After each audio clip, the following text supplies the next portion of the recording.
So మరి Tummukunta municipality నుంచి 16వ ward councillor మరి ఉమా శ్రీనివాస్ గారు ప్రస్తుతం మనతోటున్నారు. ఫీవర్ సర్వే ఎలా జరిగింది, మరి 16 నెలల్లో వారు ఏం చేస్తున్నారు కరోనా కట్టడి కోసం వారి మాటలు తెలుసుకున్నారు. నమస్తే అండి. నమస్కారం. సో కరోనా విజృంభిస్తున్న సందర్భంలో సెకండ్ వేవ్ గట్టిగా ఉన్న సందర్భంలో ప్రభుత్వము ఫీవర్ సర్వే చేస్తుంది కదా, సో ఎలా ఉంది మీ యొక్క వార్డులో? మా వార్డులో ఒక ఆల్రెడీ ఆల్మోస్ట్ క్లియర్ ఏమి ఒక 2-3 కేసులు వచ్చాయి, కానీ 2 కేసులు వచ్చినాయి. వాళ్ళు కూడా క్యూర్ అయిపోయారు, బాగున్నారు, మంచిగా ఉన్నారు. గవర్నమెంట్ గిట వాళ్ళకు జ్వరం ఉంటే వాళ్ళకు మందులు ఇవ్వడము, వారి జ్వరానికి తగ్గించే ఉపాయాలతోటి వాళ్ళకు మెడిసిన్ ఇవ్వడం కూడా జరిగినది. ఫీవర్ సర్వే చేయడంతో ప్రజలకు కూడా ఒక నమ్మకం అనేది, ఒక బలం అనేది వచ్చింది వాళ్ళకు. ఎందుకంటే అరే మాకేమి లేదు అన్నట్టు వాళ్ళ ఒక ఆ యొక్క ఉత్తేజంతో గిట వాళ్ళు కరోనా ఉన్నా కానీ అది తొందరగా క్యూర్ అయిపోయినట్టు అది జరిగిందని నేను అనుకుంటున్నాను. నేను సో వ్యాక్సినేషన్లో మరి ఎలా చేస్తున్నారు మీ యొక్క వార్డులో? వ్యాక్సినేషన్ విషయంలో ప్రజల స్పందన ఎలా ఉంది? వ్యాక్సినేషన్ అంటే 45 ఇయర్స్ అని ఇంతకుముందుకు తీసుకున్నాము. ఇప్పుడు ఏంటంటే ఇప్పుడు మున్సిపాలిటీ నుంచి ఫస్ట్ ఏది ఇప్పుడు షాప్స్ ఉన్న చికెన్ సెంటర్ షాప్స్, కూరగాయలు అమ్మేవాళ్ళు కానీ, మరియు జనరల్ స్టోర్స్ కానీ, మరియు ఎవరైతే ఫస్ట్ మన ఆటో డ్రైవర్లు ఉన్నా కానీ డ్రైవర్లు వాళ్ళకి మేము అందరం లిస్ట్ అవుట్ చేసాము. లిస్ట్ అవుట్ చేసి వాళ్ళది ఆధార్ కార్డులు అవన్నీ తీసుకొని తొందరనే వాళ్ళకు వ్యాక్సిన్ ఇచ్చే ప్రక్రియ జరుగుతుందని ఈ సందర్భంగా తెలియజేస్తున్నాం. మున్సిపాలిటీ నుంచి ఫస్ట్ వేవ్ బాగా బలంగా ఉన్న సమయంలో ప్రజలు ఎవరు బయటకు రాలేకపోతే కొంతమంది కష్టపడ్డ సందర్భంలో ఎలాంటి సహకారాలు చేశారు? ఫస్ట్ వేలో మేము మా ఇంటింటికి మాస్కులు ఇవ్వడం జరిగినది మా యొక్క వార్డులో. అలాగే కూరగాయలు పంపిణీ చేయడం జరిగినది. అలాగే ఇక్కడ చాయ్ ఫార్మ్స్ అనేసి ఇక్కడ మా విలేజ్లోనే ఉంటుంది క్యాన్సర్ హాస్పిటల్, వాళ్ళ యొక్క స్వచ్ఛంద సంస్థ, వాళ్ళ సహకారంతో బియ్యము పంపిణీ 3 నెలలు నెల ఇవ్వడము జరిగినది. మినిమం 50 మెంబర్స్కి అట్లా ఇవ్వడం జరిగినది. బియ్యము 25 కిలోల బియ్యము, నూనె, అది కందిపప్పు కానీ నిత్యావసరాల సరుకులు వాళ్ళు ఇవ్వడం జరిగింది.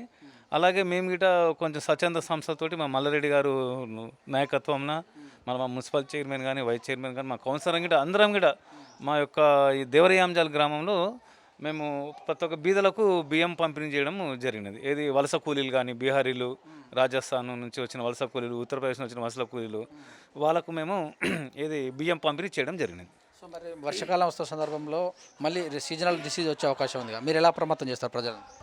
ఇప్పుడు మా మున్సిపాలిటీ నుంచి మనము ఏంటంటే సీజనల్ వ్యాధులు వస్తున్నాయి, దానికి సూచనగా ముందే మనము ఏది బ్లీచింగ్ పౌడర్ చల్లడం కానీ, మురికి గుంటలు ఉంటే అక్కడ ఏది బాల్స్ వేసి ఆ యొక్క పురుగులను చంపడము, దోమలను చంపడము, మలేరియా రాకుండా, డెంగ్యూ రాకుండా దోమల నివారణకు మేము పాకింగ్ చేయడము, ఇది 1 వీక్ ఒకరి మొత్తం పొగ కూడా మేము పాకింగ్ చేస్తున్నాము. దానికి అనుగుణంగా ప్రజలను కూడా మేము అప్రయత్నించి వాళ్ళు కూడా శుభ్రంగా ఇంటిని మనం పరిసరాలను శుభ్రంగా ఉంచుకుంటే మనకే బాగుంటుందని ఈ సందర్భంగా తెలియజేస్తున్నాం. మీ యొక్క వార్డులో ఎవరైనా కరోనాతో చనిపోయిన వాళ్ళు ఉన్నారో వాళ్ళకి ఎలాంటి సహకారాలు చేశారు? మా వార్డులో కరోనాతో చనిపోయింది ఒక అంటే బయట వాళ్ళు ఇక్కడ వచ్చి ఉన్నారు, ఇక్కడ కిరాయి ఇల్లు కట్టుకొని ఉన్నారు. ఇక్కడ వాళ్ళు చనిపోతే దగ్గరుండి మేము వాళ్ళ వస్తుంటే పోలీస్ స్టేషన్కు పోవడం కానీ, పోలీస్ స్టేషన్లో ఎస్ఐ గారితో మాట్లాడి అది సర్టిఫికెట్స్ ఇవ్వడము, అది తీసుకొని వచ్చేసినప్పుడు కట్టెలు వాళ్ళకు అరేంజ్మెంట్ చేయడము, దగ్గరుండి కోవిడ్ అనే వరకు అందరూ ఇక్కడ కాల్చొద్దు అని చెప్పేసి ఒక ఫస్ట్ అంటే వాళ్ళకి అందరికి నచ్చజెప్పి, లోకల్ వాళ్ళకి నచ్చజెప్పి ఇక్కడ ఇది ఒక మనుషులు ఇది కావాల్సుకొని ఎవరు చేస్తే చనిపోతలేరు, వాళ్ళకి వచ్చినాక మనం ఏం చేద్దామని వాళ్ళందరిని తీసుకు అక్కడ ఏది మన కోవిడ్ దాని యొక్క రూల్స్ ప్రకారము ఇక్కడ మన శ్మశాన వాటికలో అలాగా ఒక ప్లేస్ అరేంజ్మెంట్ చేసి వాళ్ళకి మేము దగ్గరుండి వాళ్ళ బంధువులతోటి వాళ్ళకి యొక్క అంత్యక్రియలు మేము జరిపించినాము. ఇంత సందర్భంగా తెలియజేస్తున్నాం. మొత్తం మీద 16 నెలల్లో చాలా కష్టపడుతుల్లో ఉన్నా కూడా డెవలప్మెంట్ ఏమైనా చేశారా? మరి ఎలా ఉంది మీ మల్లారెడ్డి గారి కోఆపరేషన్? మల్లారెడ్డి గారు మరి ఏం చెప్పాను కానీ ఫోన్లో సార్ ఇట్లా ప్రాబ్లం ఉంది సార్ అనగానే ఫోన్లో స్పందించి అపరాపడే ఏ కానీ కలెక్టర్ లెవెల్ ఉన్నా కానీ అతను ఫోన్ చేసి మాకు చాలా సానుకూలంగా స్పందిస్తున్నారు. మా విలేజ్లో వాటర్ సమస్య ఉండే సార్ నల్ల కలెక్షన్ ఇస్తలేరు, ఎందుకంటే వాళ్ళకి ఏది వాళ్ళ కాంట్రాక్ట్ అయిపోయింది వాళ్ళది ఎంతగానో చేసారు, ఎన్ని కోట్లదో వాళ్ళ కోట్లు వర్క్ చేశారు మిషన్ భగీరథ. నల్ల కనెక్షన్స్కి వాళ్ళకి మళ్ళీ ఇంకా టెండర్ కావాలి, కానీ నల్ల కనెక్షన్ ఇవ్వడం లేదు. పైపులు వేస్తారు కానీ నల్ల కనెక్షన్ ఇవ్వలేదు. సార్కి చెప్తే సారు దానకిషోర్ గారు సార్తో మాట్లాడి దానకిషోర్ ఎండి గారితో మాట్లాడేసేసి వాళ్ళు తొందరగా మాకు ఇక్కడ విలేజ్లో దగ్గర ప్రతి ఒక్క ఇంటింటికి నల్ల కలెక్షన్ ఏది ఆగిపోయినాయి, ఏవైతే అసంస్కృతిగా మిగిలిపోయినాయో 20% 30% ఉండే దేవరయాంజ గ్రామానికి మొత్తం వర్క్ చేయించారని ఈ సందర్భంగా తెలియజేస్తుంది. మీ ప్రజలకు ఏం చెప్తారు మా యొక్క టీవీ తరపున? మరి రాబోయే రోజులలో ఎలా అప్రమత్తంగా ఉండమంటారు? ఇప్పుడు వచ్చేది సీజనల్ చిన్నపిల్లలు అది అని అంటున్నారు మొత్తము.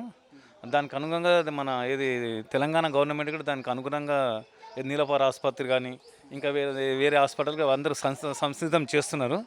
మేము గిట ఇక్కడ వాళ్ళ తల్లిదండ్రులకు ఇక్కడ విలేజ్లో మాకు తెలిసిన వాళ్ళు మా యొక్క వాట్సాప్ ద్వారా కానీ మా యూత్ ఆర్గనైజేషన్ ఉన్నది ఒకటి ఇక్కడ ఆర్గనైజేషన్ యూత్ ఆర్గనైజేషన్ తోటి గిట్ట మేము వచ్చి చెప్పి మీ ఇళ్ళలో చిన్న పిల్లలు కానీ మీ పరిసరాలు మంచిగా శుభ్రంగా ఉంచుకొని సోషల్ డిస్టెన్స్ మెయింటైన్ చేసుకుంటా మనం ఎక్కడ పెళ్ళిళ్ళకి కానీ చాలా మటుకు అవాయిడ్ చేయాలని దావతులు ఏమైనా పెళ్ళిళ్ళు కానీ ఏమైనా ఉన్నా కానీ కొన్ని పోస్ట్ పోన్ చేసుకోమని చిన్న చిన్న దావతులు పెళ్ళిళ్ళు అంటే కామన్గా అయితే ఒక 40 మంది తోటి 40 మంది తోటి వేరే చిన్న ఇంట్లో ఇంటి ఫంక్షన్స్ కానీ చిన్న ఫంక్షన్స్ ఉంటే అవన్నీ వాయిదా వేయించడం కూడా జరుగుతున్నదని మేము వాళ్ళకు నచ్చజెప్పి వాళ్ళు కూడా ఆలోచించుకొని వాళ్ళు కూడా మాకు సహకరిస్తున్నా ఈ సందర్భంగా తెలియజేస్తున్నా మా 16వ వార్డు ప్రజలు కూడా వాళ్ళు కూడా మాకు స్వచ్ఛందంగా మంచి వర్క్స్ మంచి వాళ్ళు చూస్తున్నారు మేము ఉన్న కాలంలో 16వ వార్డు మా ఆల్రెడీ గారి సహకారంతో మున్సిపాలిటీ నుంచి చైర్మన్ గారి సహకారంతో కానీ మేము 16వ వార్డును సర్వంగా సుందరంగా తీర్చిదిద్దాలని మా యొక్క ధ్యేయం.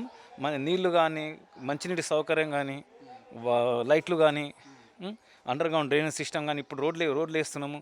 దగ్గర నా వార్డులో మనం వచ్చినప్పటి సంది దగ్గర ఒక 30-40-50 లక్షల పైనే వర్క్ జరిగిందని ఈ సందర్భంగా తెలియజేస్తున్నాను 1.5 yearలో. Okay sir, thank you. Okay అండి, థ్యాంక్ యూ. సో ఇదే మరి తుమ్మకుంట మున్సిపాలిటీలోని మరి 16వ వార్డు కౌన్సిలర్గా గెలిచినటువంటి ఉమా శ్రీనివాస్ గారు చెప్పినట్టు విషయాలు కరోనా సమయంలో చేసినట్టు సహాయకారులు 16 నెలల్లో మరి ఎంత క్లిష్ట పరిస్థితిలో ఉన్నట్టు కూడా 50-60 లక్షల నుంచి కూడా డెవలప్మెంట్ చేయడం జరిగింది. ప్రజలు చాలా కోఆపరేషన్ చేస్తున్నారు. మరి కరోనా సమయంలో ఒకరు చనిపోతే అతని దగ్గర ఉండి కూడా అంత్యక్రియలు కానీ మరి కరోనా గురించి అపోహలు లేకుండా వ్యాక్సినేషన్ వేయించే విషయంలో కానీ ముందున్నట్టు తెలియజేస్తారు. చూస్తున్నాడు విత్ న్యూస్ కెమెరామెన్ శ్యామ్తో మిశ్రుదండు తుమ్మకుంట.